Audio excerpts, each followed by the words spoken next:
স্বাগত ডিবিসি সংবাদে। আর আপনাদের সাথে আছি আমি সুলতানা স্বর্ণা। প্রাথমিকভাবে বাংলাদেশ থেকে 1,80,000 রোহিঙ্গাকে ফেরত নিতে চায় মিয়ানমার।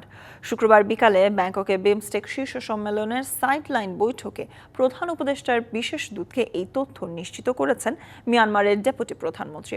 এই প্রক্রিয়ায় আরও 70,000 রোহিঙ্গার তালিকাভুক্তির কাজ চলছে বলেও জানায় দেশটি। তবে মিয়ানমারে এখনই নিরাপদ প্রত্যাবাসনের শঙ্কা দেখছেন বিশেষজ্ঞরা। ব্যাপক নির্যাতন ও নিপীড়নের মুখে 2017-18 সালে মিয়ানমার থেকে বাংলাদেশে অনুপ্রবেশ করে লাখ লাখ রোহিঙ্গা। বাস্তুচ্যুত এসব রোহিঙ্গাদের কক্সবাজারের বিভিন্ন ক্যাম্পে আশ্রয় দেয় বাংলাদেশ। সে সময় প্রায় 8 লাখ রোহিঙ্গা প্রবেশের তথ্য থাকলেও এখন ক্যাম্পগুলোতে রয়েছে প্রায় 12 লাখ রোহিঙ্গা। এর আগে একাধিকবার রোহিঙ্গাদের ফেরত নিতে মিয়ানমারকে অনুরোধ জানানো হলেও তা কাজে আসেনি। ডক্টর মোহাম্মদ ইউনূসের নেতৃত্বে বর্তমান সরকার দায়িত্ব নেওয়ার পর রোহিঙ্গাদের ফেরত পাঠাতে চেষ্টা চালিয়ে আসছে বাংলাদেশ। এরই মধ্যে মার্চের শুরুতে জাতিসংঘের মহাসচিব অ্যান্তোনিও গুতেরেসের রোহিঙ্গা ক্যাম্প সফরের সময় তাদের মিয়ানমারে ফেরত যাবার বিষয়টি বেশ জোরালোভাবেই আলোচনায় আসে।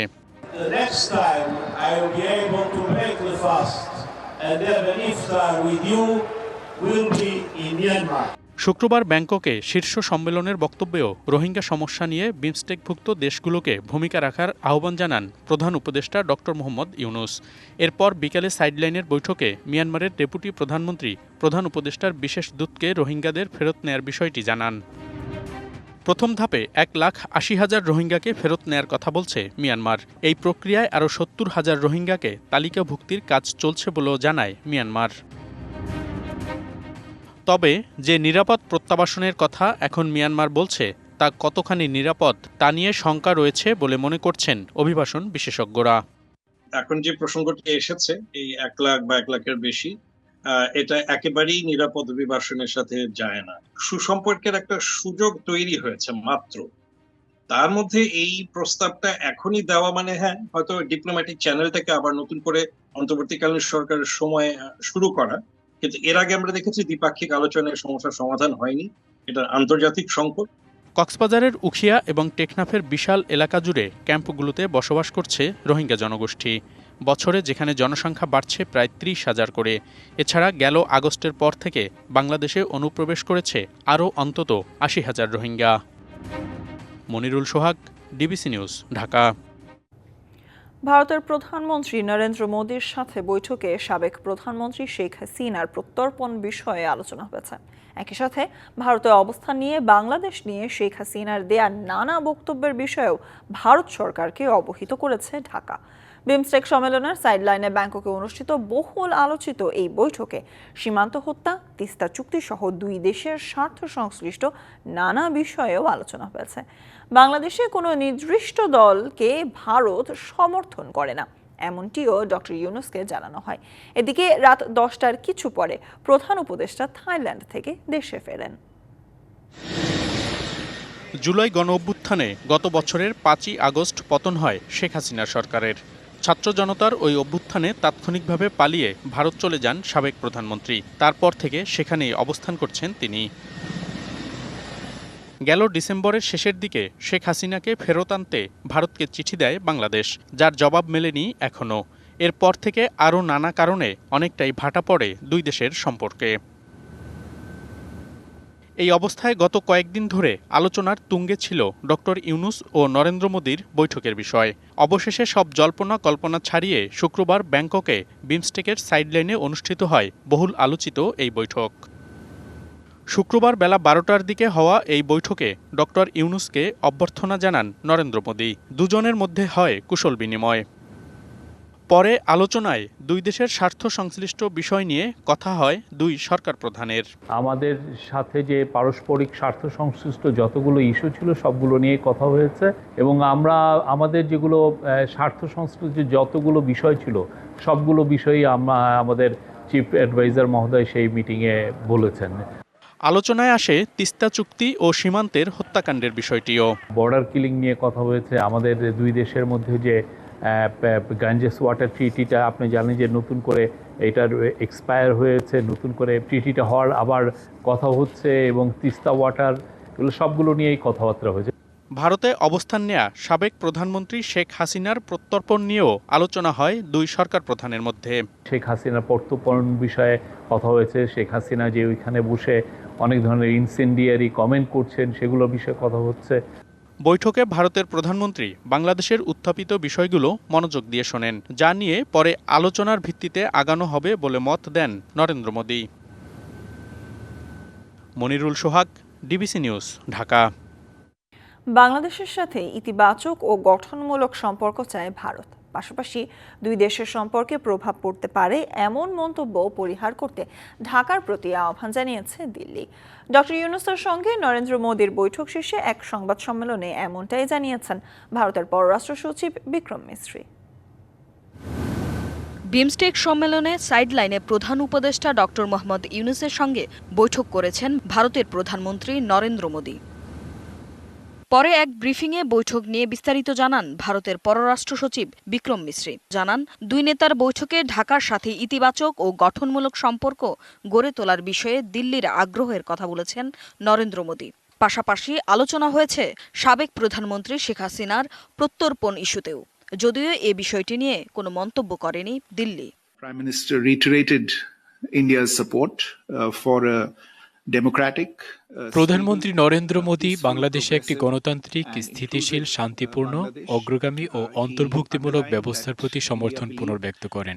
এছাড়া ঢাকা দিল্লি সম্পর্ক খারাপ হয় এমন মন্তব্য পরিহার করতে ডক্টর ইউনূসের প্রতি আহ্বান জানিয়েছেন Narendra Modi. long period of time that has delivered tangible benefits to people in both countries. বৈঠকে সীমান্ত ও নিরাপত্তা ইস্যুর পাশাপাশি বাংলাদেশের সংখ্যালঘুদের নিরাপত্তার বিষয়ে কথা বলেন দুই নেতা। The safety and security of minorities in Bangladesh. Bangladesh সংখ্যালঘুদের নিরাপত্তায় কার্যকর ব্যবস্থা নেবে বলে প্রত্যাশা নরেন্দ্র মোদির। পাশাপাশি এ সংক্রান্ত ঘটনার সুষ্ঠু তদন্তের কথাও বলেন তিনি। এছাড়া অনুপ্রবেশ রোধে আইনের কঠোর প্রয়োগ এবং নিরাপত্তা নিশ্চিত করার ওপর জোর দিয়েছেন ভারতের প্রধানমন্ত্রী। The Prime Minister also বিমস্টেকের সভাপতিত্ব গ্রহণ করায় বাংলাদেশ ও প্রধান উপদেষ্টা ডক্টর ইউনূসকে অভিনন্দন জানান ভারতের প্রধানমন্ত্রী Narendra Modi. Tumpa Tarafdar, DBC news desk. এদিকে ডক্টর মোহাম্মদ ইউনূস ও নরেন্দ্র মোদির বৈঠকের পর বাংলাদেশ ভারত সম্পর্কের পারদ গলবে কি না তা দেখতে অপেক্ষা করতে হবে আরও কিছুদিন। তবে বাংলাদেশের দিক থেকে সব ইস্যুই তুলে ধরা হয়েছে। আর শেখ হাসিনাকে ফেরানোর বিষয়ে ভারত প্রত্যর্পণ চুক্তি অনুযায়ী সিদ্ধান্ত নেবে বলে মনে করেন দুই দেশের আন্তর্জাতিক সম্পর্ক বিশ্লেষকরা। গেল কয়েক মাস ধরে চলা নানা টানাপোড়েনের মধ্যেই অবশেষে হলো বহুল আলোচিত ইউনূস মোদি বৈঠক। ব্যাংককে বিমস্টেকের সাইডলাইনে প্রথমবারের মতো ভারত বাংলাদেশ সরকার প্রধান পর্যায়ের বৈঠক। সাবেক প্রধানমন্ত্রীকে দেশে ফিরিয়ে বিচারের মুখোমুখি করার লক্ষ্যে চিঠি চালাচালি, ভারতের ভিসা বন্ধ অথবা সেভেন সিস্টার নিয়ে সরকারের ভাষ্য, সবই ছিল এ কমাসের আলোচিত ঘটনা। তাই এই বৈঠকের দিকে চোখ ছিল সবারই। পরে প্রধান উপদেষ্টার প্রেস সচিব ও ভারতের পররাষ্ট্র সচিব বৈঠকের সারাংশ তুলে ধরেন। democratic, stable, peaceful, progressive and inclusive Bangladesh. আন্তর্জাতিক সম্পর্ক বিশ্লেষকরা বলছেন, সম্পর্কের স্থবিরতা কাটলো কিনা তা বুঝতে কিছু নির্দেশকের জন্য অপেক্ষা করতে হবে। দুদেশই বুঝতে পারছে প্রয়োজন কার্যকরী সম্পর্ক। স্থবিরতা কাটবে কিনা বা কাটছে কিনা সেটা দেখবার জন্য আমাদের একটু অপেক্ষা করতে হবে। তার কারণ হলো, ধরেন স্থবিরতার যদি কাটছে এটা মনে করি, তার প্রথম একটা ইন্ডিকেটর হবে ভিসাটা উন্মুক্ত হচ্ছে কিনা। তাহলে আপনি বুঝতে পারবেন যে হ্যাঁ হচ্ছে একটা মানে একটা এভলিউশন বা একটা ডেভেলপমেন্ট হচ্ছে। সীমান্ত হত্যাকাণ্ড যদি কমে আসে তাহলে বোঝা যাবে যে হ্যাঁ কিছু একটা অগ্রগতি হচ্ছে। পাশাপাশি বসে থাকলেও এক ধরনের আন্ডারস্ট্যান্ডিং বা এক ধরনের একটা ভাইবস পাওয়া যায়, তো সেটা তো নিশ্চয়ই তাদের দুজনের মধ্যে এসছে। ভারতের আন্তর্জাতিক সম্পর্ক বিশ্লেষকরা বলছেন, শেখ হাসিনাকে ফেরানোর বিষয়ে প্রত্যর্পণ চুক্তির বাইরে যাবার কথা নয় দিল্লির। এখানে সবথেকে গুরুত্বপূর্ণ বিষয় যেখানে ম্যাডাম হাসিনার এক্সট্রাডিশন নিয়ে কথা হয়েছে, আমার ধারণা ভারতবর্ষের সরকার এক্সট্রাডিশন ট্রিটি যেটা ইন্ডিয়া অ্যান্ড বাংলাদেশ গভর্নমেন্টের মধ্যে আছে সেটাকেই বজায় রাখার চেষ্টা করবে এবং সেটাকেই মাথায় রেখে এগোনোর চেষ্টা করবে। ভারত সরকার মনে করেন যে সরকারই বাংলাদেশে প্রতিষ্ঠিত হবে, বাংলাদেশের মানুষ যাকে চাইবেন সেই সরকারের সঙ্গেই কাজ করতে হবে। সবকিছুই শেষ কথা বলার আজকে দিন নয়, উচ্ছ্বসিত হওয়ার মতো নয়, কিন্তু ঘটনা যে একটা ইতিবাচক অগ্রগতি লক্ষ্য করেছি, এটাকে অস্বীকার আমি করতে পারবো না। দুই প্রতিবেশী দেশের এই বৈঠককে ভূরাজনৈতিকভাবেও গুরুত্বপূর্ণ বলে মনে করেন তারা। ইশরাত জাহান উর্মি, ডিবিসি নিউজ, ঢাকা। প্রধান উপদেষ্টা ডক্টর মোহাম্মদ ইউনূস ও ভারতের প্রধানমন্ত্রী নরেন্দ্র মোদীর বৈঠককে স্বাগত জানিয়েছে বিএনপি। দলটি মনে করছে এই বৈঠকের মধ্য দিয়ে দুই দেশের তিক্ততা কাটতে শুরু করবে, পাশাপাশি এর মাধ্যমে দুই দেশের মধ্যে সম্পর্ক উন্নয়নে আন্তরিকতা বাড়বে বলেও আশা ব্যক্ত করেছেন দলটির শীর্ষ নেতারা। শুক্রবার বিকেলে রাজধানীর শাহজাহানপুরে সমসাময়িক বিষয় নিয়ে সংবাদ সম্মেলন করেন বিএনপির স্থায়ী কমিটির সদস্য মির্জা আব্বাস। বিমস্টেক একটা বিশাল ব্যাপার, কিন্তু এ সময় তিনি বিমস্টেকের সাইডলাইনের প্রধান উপদেষ্টা ও ভারতের প্রধানমন্ত্রীর বৈঠককে স্বাগত জানান। এছাড়া তিস্তাসহ ভারতের সাথে আগে করা অসম চুক্তিগুলো নিয়ে সমাধানের উদ্যোগের আহ্বানও জানান। যে চুক্তিগুলো অসম এবং কার্যকর হয় নাই আমাদের এখানে দেশে, ফারাক্কা বার্তা চালু করা, তিস্তার বাঁধ চালু করা, এগুলো অত্যন্ত প্রয়োজনীয়। সীমান্ত হত্যা বন্ধ করা, এগুলো নেহায়তই একটা বাস্তব বিষয়। এগুলো যদি আলোচনা হয়ে থাকে, নিশ্চয়ই একটা ভালো আলোচনা হয়েছে আমি মনে করি। এদিকে গুলশানে বিএনপি চেয়ারপারসনের কার্যালয়ে ক্রীড়াঙ্গনের বিশিষ্টজনদের সাথে শুভেচ্ছা বিনিময় করেন দলের মহাসচিব মির্জা ফখরুল ইসলাম। এ সময় তিনি বলেন, ইউনূস মোদির বৈঠকের মধ্য দিয়ে দুই দেশের সম্পর্কের মধ্যে আশার আলো দেখছে তার দল।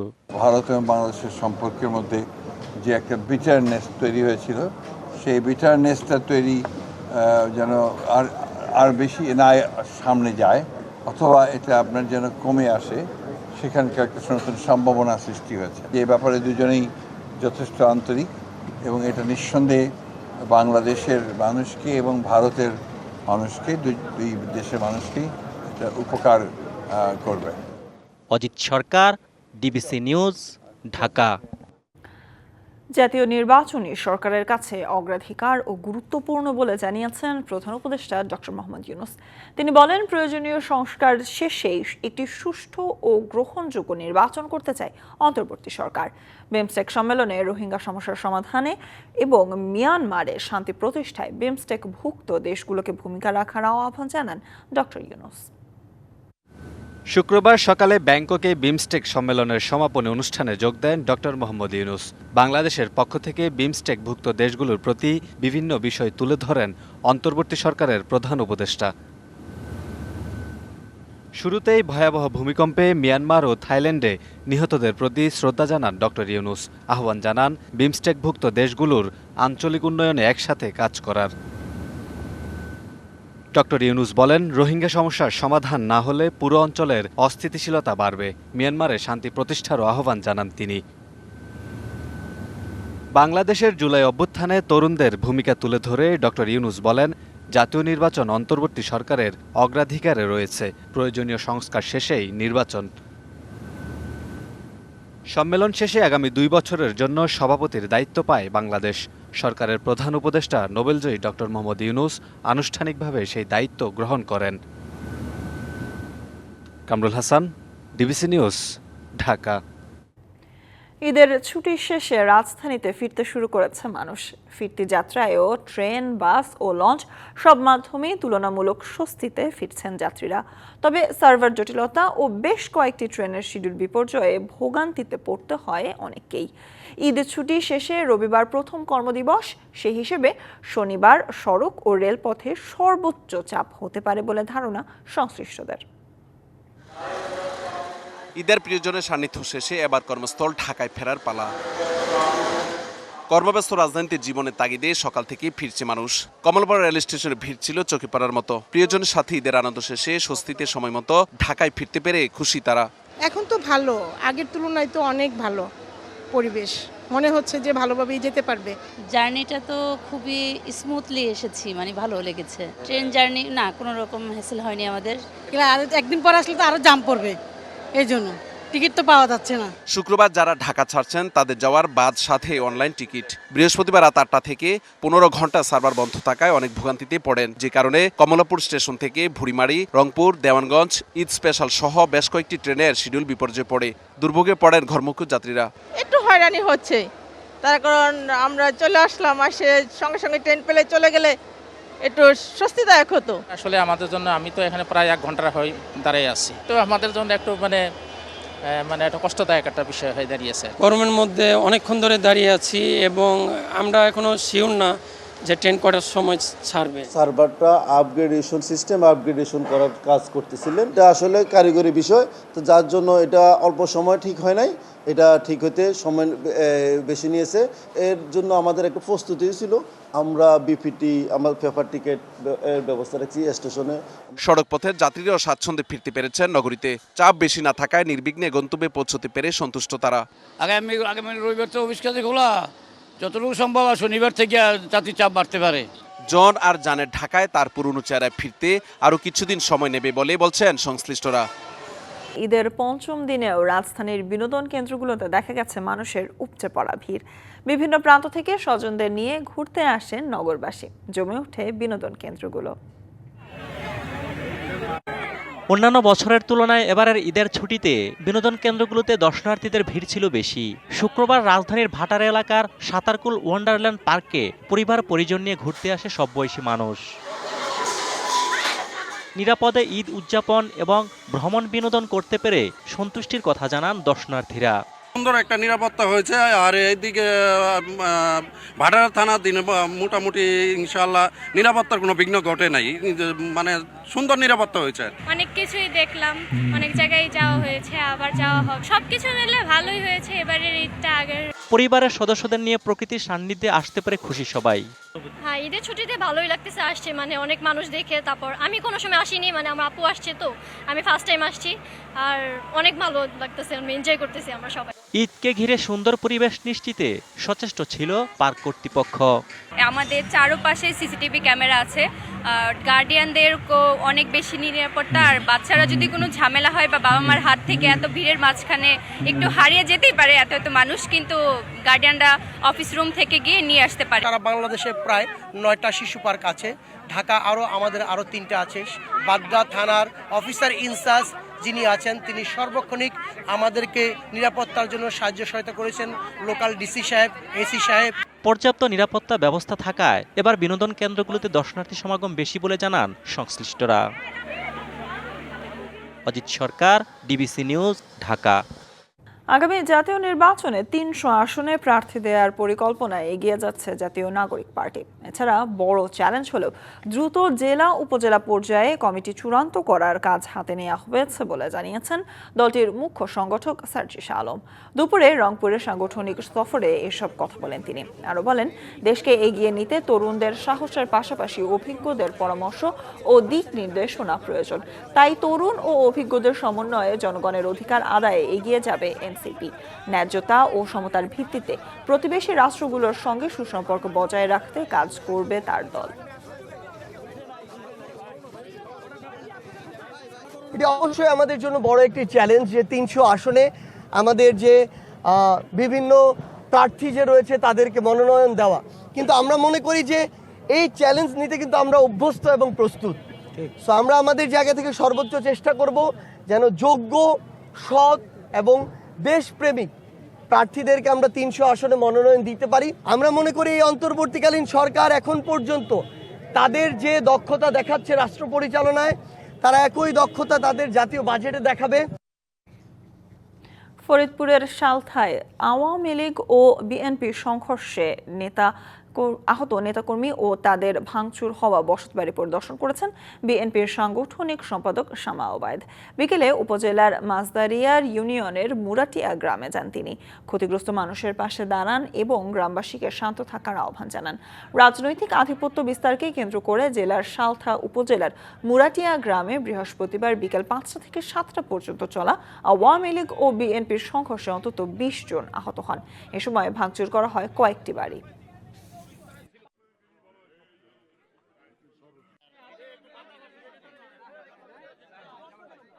আকস্মিকভাবে এখানে একটা অনৈতিক অন্যায় আফসার চেয়ারম্যান সহ আওয়ামী লীগের যত এখানে চেয়ারম্যান মেম্বার সালথা উপজেলা আছে, কাউকে কিন্তু ডিস্টার্ব করা হয় নাই, কারো জমি জমা কাউকে অত্যাচার করা হয় নাই, কাউকে অনাচার করা হয় নাই।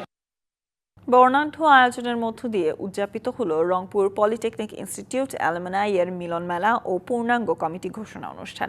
আয়োজনে অংশ নেন প্রতিষ্ঠানের কয়েক হাজার সাবেক ও বর্তমান শিক্ষার্থী। এ সময় সংগঠনের নতুন কমিটিতে সভাপতিত্বের দায়িত্ব গ্রহণ করেছেন ইঞ্জিনিয়ার মোহাম্মদ তৌহিদুর রহমান ও সাধারণ সম্পাদক ইঞ্জিনিয়ার মোহাম্মদ আসাদুল্লাহ গালিব। নতুন কমিটির আগামী 21শে ডিসেম্বর 2027 পর্যন্ত দায়িত্ব পালন করবে। দেশ ও সমাজের কল্যাণে কাজ চালিয়ে যাওয়ার কথা জানান সংগঠনের সদস্যরা।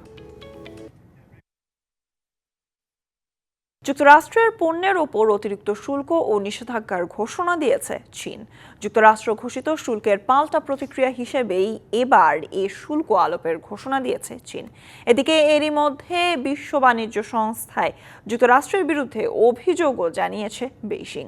চীনের অর্থ মন্ত্রণালয় জানিয়েছে আগামী 10 এপ্রিল থেকে যুক্তরাষ্ট্রের সব পণ্যের ওপর অতিরিক্ত 34% শুল্ক আরোপ করবে চীন।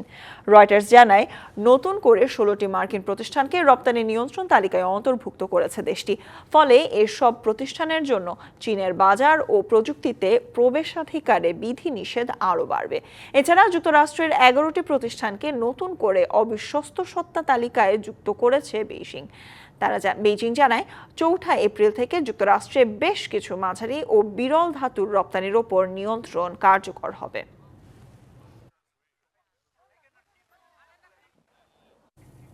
ভারতের রাজ্যসভায় বিতর্কিত মুসলিম ওয়াকফ সংশোধনী বিল পাশের প্রতিবাদে বিক্ষোভ হয়েছে কলকাতা, চেন্নাই ও আহমেদাবাদে।